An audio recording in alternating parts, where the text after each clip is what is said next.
will hear a number of different recordings, and you will have to answer questions on what you hear. There will be time for you to read the instructions and questions, and you will have a chance to check your work. All the recordings will be played once only. The test is in 4 sections.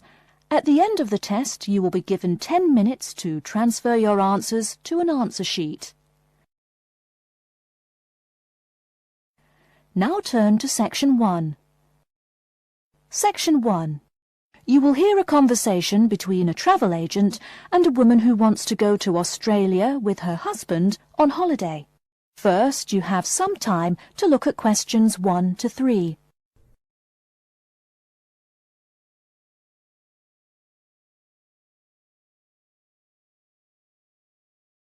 Now we shall begin. You should answer the questions as you listen, because you will not hear the recording a second time. Listen carefully and answer questions 1 to 3. Good morning. I've been looking at your holidays to Australia in your brochure. I'm thinking of going during the second half of next month. Good morning. As you can see from our brochure, we offer a wide variety of packages to various destinations in Australia. Is there anything in particular that interests you? Yes, my husband and I are very interested in the holidays in the outback. These holidays are becoming increasingly popular. Would you like to arrange flights and accommodation with us, or just accommodation? Can you arrange flights from Sydney? Certainly. OK, flights and accommodation then. Right, you said that you wanted to travel next month. Which date would you prefer? I should point out that there are no daily flights available, so if you have a flexible itinerary, that's better. Well, we arrive in Sydney on the 15th of April, and we were thinking of travelling to the outback on the 18th of August. April. OK, there's only one flight from Sydney to Alice Springs on the 18th, so I'll book you on that. It leaves at 10 in the morning, which is quite convenient. Shall I book 2 seats for you? Yes, please. As for your stay in the outback, you can see from the brochure that we offer 3 packages: budget, standard and luxury. The budget package is about $500 Australian dollars, the standard package is about $700 and the luxury one is approximately $1,000, though it does depend on exactly what you would like regarding extras. Which one would you prefer? Well, we can't decide between the budget and standard options. Well, actually, just looking at my computer here, on the date that you want to fly into Alice Springs, there is no standard accommodation available. It's fully booked, I'm afraid. That's okay. We think that the cheapest one should be fine for us. We don't mind roughing it for a few days, and we don't expect to be spending much time at our accommodations. We prefer the outdoors. Right, let's look at the room options. Before you hear the rest of the conversation, you have some time to look at questions 4 to 10.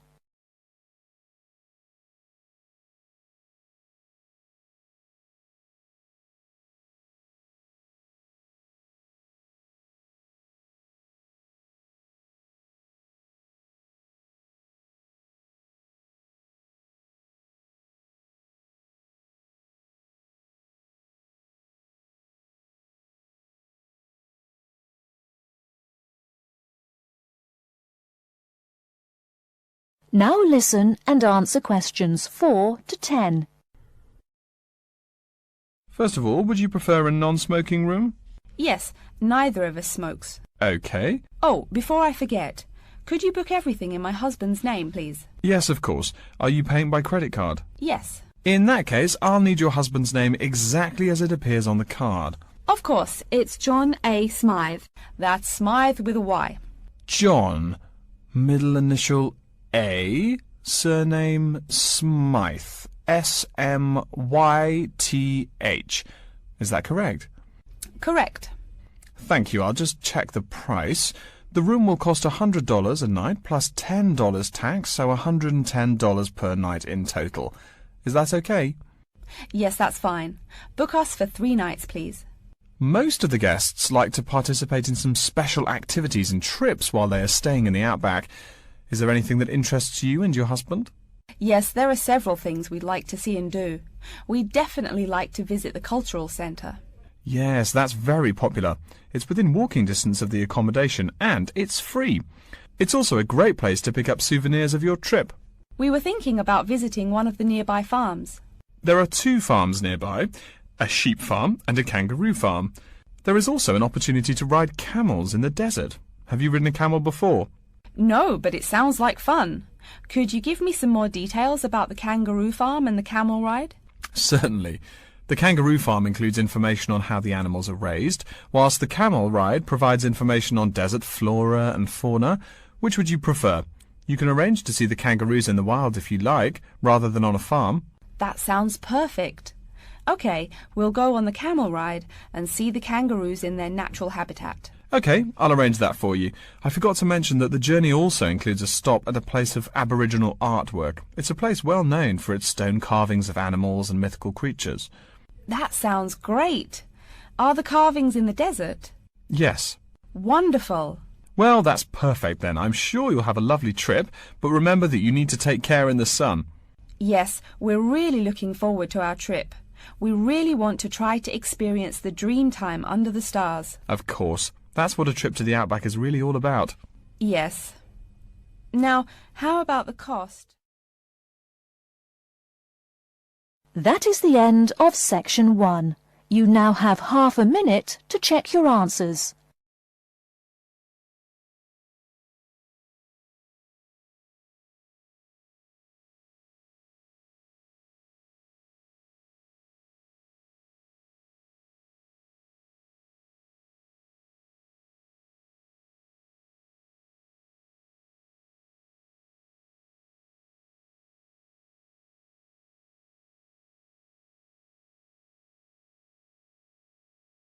Now turn to section 2.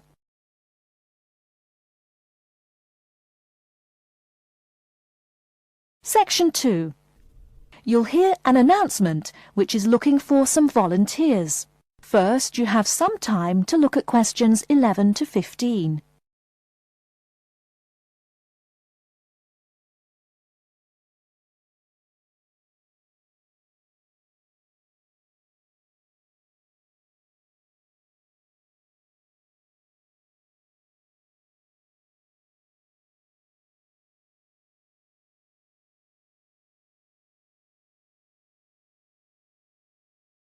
Now, listen carefully and answer questions 11 to 15. Continuing our broadcast of public service announcements, Worldwide Helpers announces upcoming vacancies for a number of volunteer worker positions. All applicants must meet the following requirements. First of all, applicants must be over 18 years of age. The company apologises, but there can be no exceptions to this rule. Second, persons interested in these positions may not have police records. Minor traffic offences like a parking ticket are, of course, no problem. But, and I quote, past and present drug users and sex offenders need not apply. The employer will, of course, check with the police to verify your clean record. In addition, applicants must supply references from past or present employers or teachers along with their recent CV.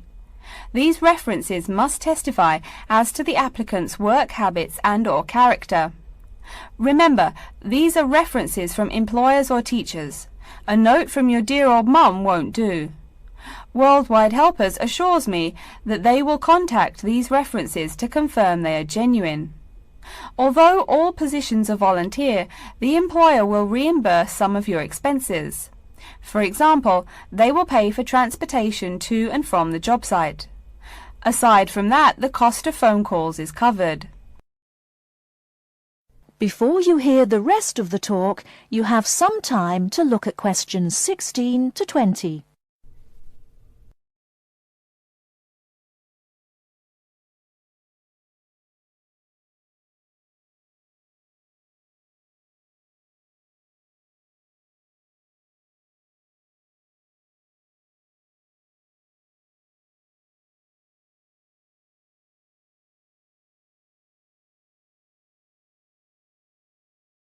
Now listen and answer questions 16 to 20. As for the positions themselves, there are 3 types. The first involves assisting persons confined to wheelchairs. For this position, volunteers must be physically fit and in excellent health. They must be able to lift at least 150 pounds. They should also have a current first aid certificate from the Red Cross. But the most important requirement is that the volunteer must have his own car. On Tuesday afternoons, the volunteers take their clients to various scenic spots around the city to experience and enjoy nature. If you don't drive, but you'd still like to get involved, the centre has a number of openings for people to read to the blind. Readers must, of course, read English clearly. Persons with no foreign accent are preferred. For these positions, you must be available on Monday mornings. Oh, wait, I see a note here. There is one opening for someone who can read Urdu. Apparently, there is a Pakistani blind person who'd like to hear his or her native language, but the other positions are all in English. And finally, there are a limited number of volunteers needed to care for disabled children. I'm sorry, but the information I've been given does not say how many children or what disabilities they have. In any case, you are needed to care for the children for 1 week in August. Apparently, this will be at the close of the summer holiday. I would guess this involves helping them with the routine chores of daily life. Again, volunteers for this position must know basic first aid, be in good health, and be able to lift up to 75 pounds. All applications for this position have to be submitted no later than Monday, August 8th. Applications may be made either by regular postal service, the snail mail, or by email. The mailing address is Worldwide Helpers, Post Office Box 651, East Surrey, BY8 99C. Please write "Attention Mary Smith" on the envelope. Or you can send email to acrawfor@worldwidehelpers.org. That's acrawfor@WORLDWIDEHELPERS.org. So get out there and do something good. Okay. Our next announcement is looking for someone to facilitate tiger breeding at the London Zoo. And get this, it's a strictly volunteer position.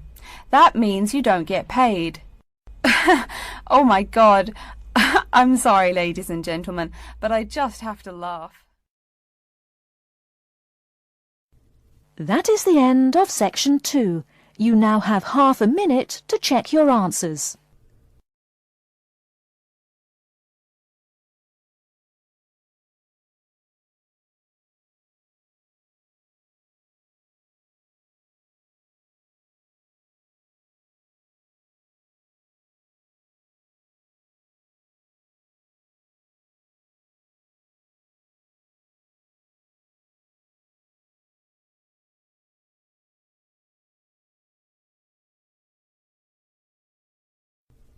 Now turn to section 3. Section 3. You will hear a student called Pete talking to his classmate Dave about the presentation that he will give on environmental science. First, you have some time to look at questions 21 to 25.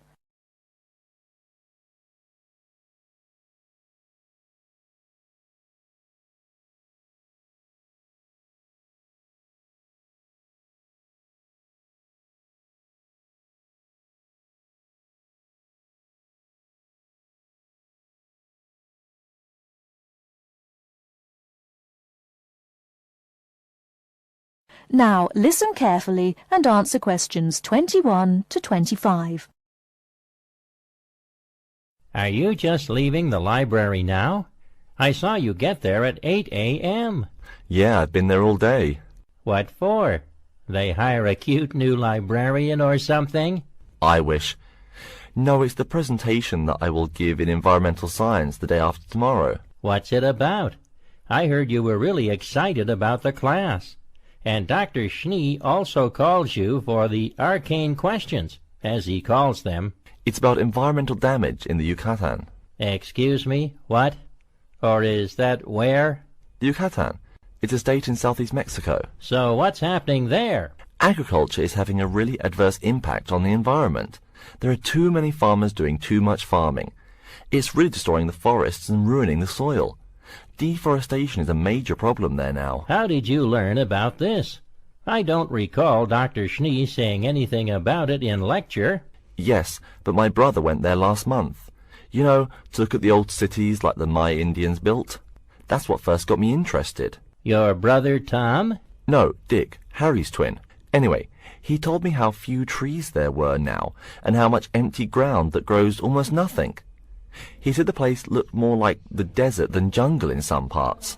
It brought environmental damage, so I started looking for materials in the library.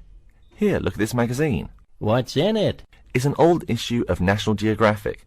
It includes interviews with tourists who have been there in the past few years. It's pretty bad. See the photos? I see the photos, but one or two photos don't prove anything. Then read what the article says. Right there. The first thing it points out is how soil samples show it's hard for anything to grow there.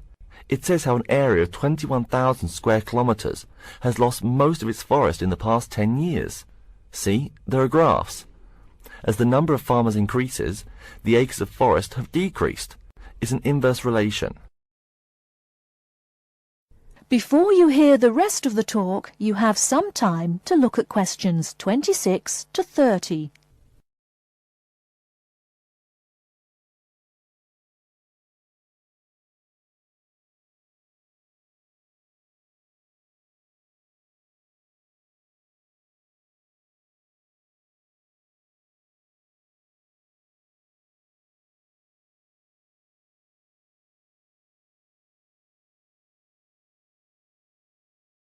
Now listen and answer questions 26 to 30.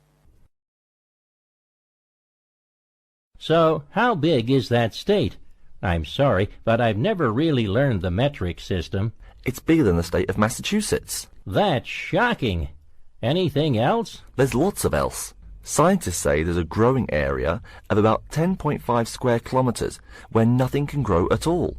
It's like the beginning of a desert. Oh, yes. What Dr. Schnee called desertification. But why can't anything grow there? I've never really studied soil chemistry. I'm just starting to look into that subject, but my sister Marie is a geologist, and she says the problem is that the soil has too much saline, with no plants helping to adjust the chemistry. Apparently, that's a common problem with soil types throughout the areas with rainforest. Once you lose the plant cover, it's difficult to bring it back. Reforestation is almost impossible, even if the land is not being used for other purposes. Wait a minute. What is saline? Saline is salt dissolved in water. Scientists who have gone there have taken measurements. They do this by gathering a sample of the soil and running a simple test that shows the ionization of the solution. The geology department in our own university has reviewed the soil at the site too. They're right. It looks pretty bad. The level of salinity is going up. But the plants that would solve that problem can't be planted in soil like that. There is a narrow spectrum of salinity in which the plants will grow. And once you pass the threshold, there is no way to put the problem right? Exactly. It's possible that no one can do anything to stop the trend now. And all because of human greed. Wait a second. How do you know these scientists can be trusted? What kind of reputation do they have? Are they reliable? Oh, they're definitely reliable. They include 4 members of the faculty from the geology department right here at MIT. Here, study these photographs and check the damage yourself. That's what Dr. Horst, who wrote the book here, did. He's newly appointed, but Dr. Schnee said that he's brilliant. So, where are you going now? I'm headed over to the geography department to borrow a map for my presentation. You know, this whole problem could have been avoided. The farmers there in the Yucatan. Pete. What? Go take a break. Leave some studying for the rest of us. That is the end of section 3. You now have half a minute to check your answers.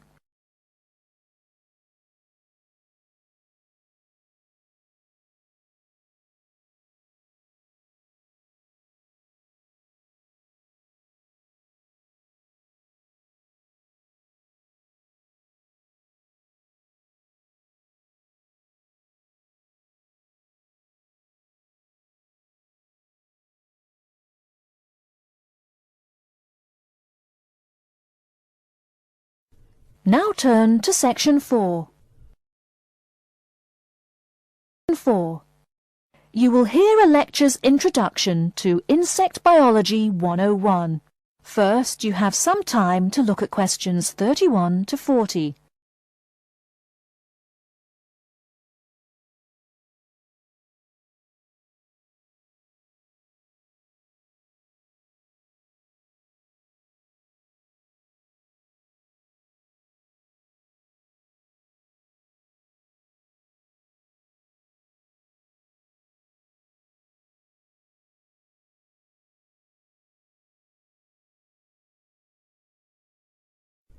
Now listen carefully and answer questions 31 to 40. Good afternoon and welcome to Insect Biology 101.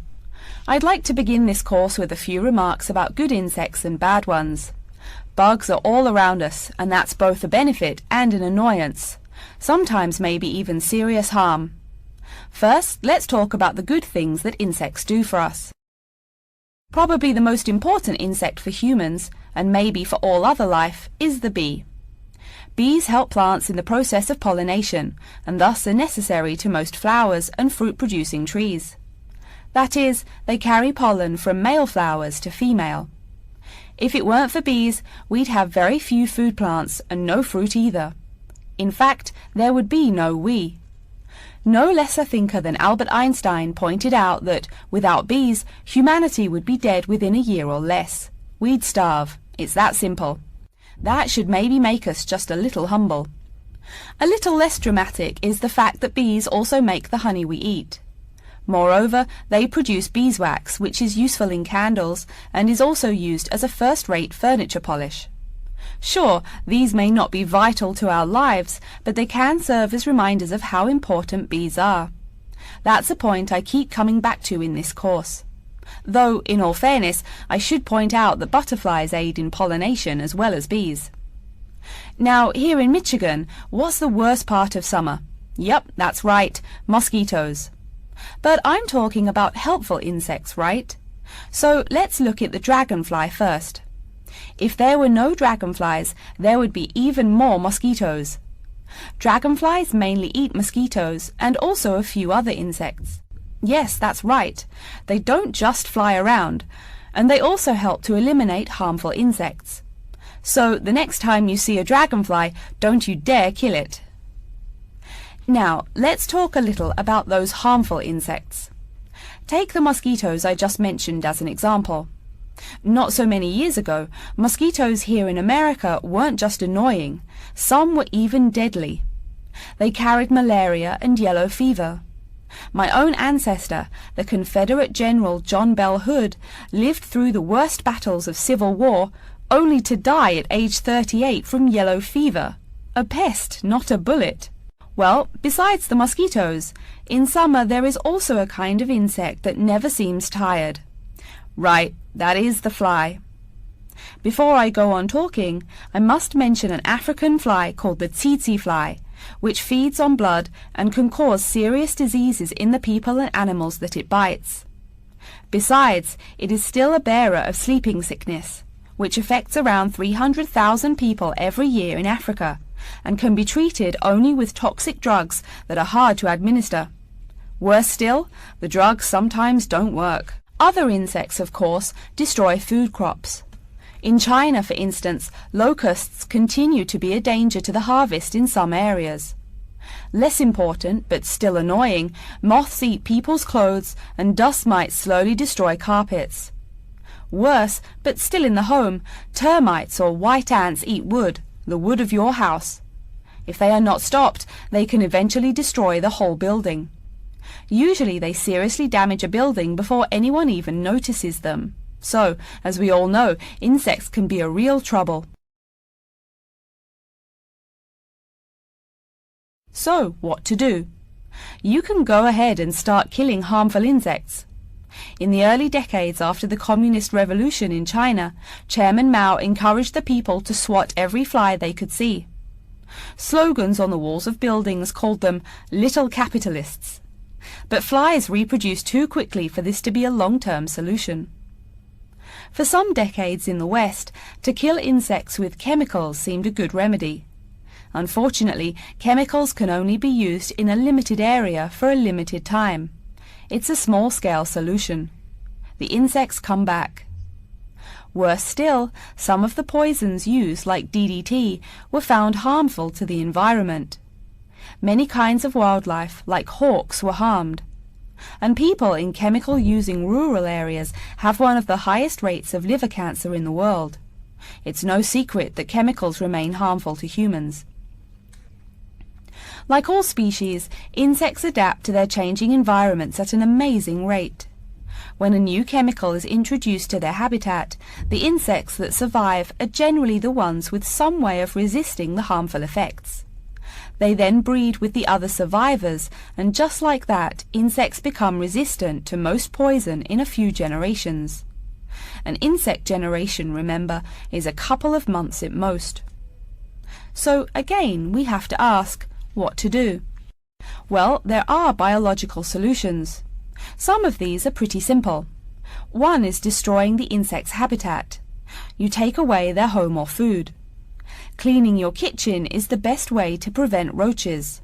No garbage, no food. Getting rid of marshes and swamps eliminates mosquitoes.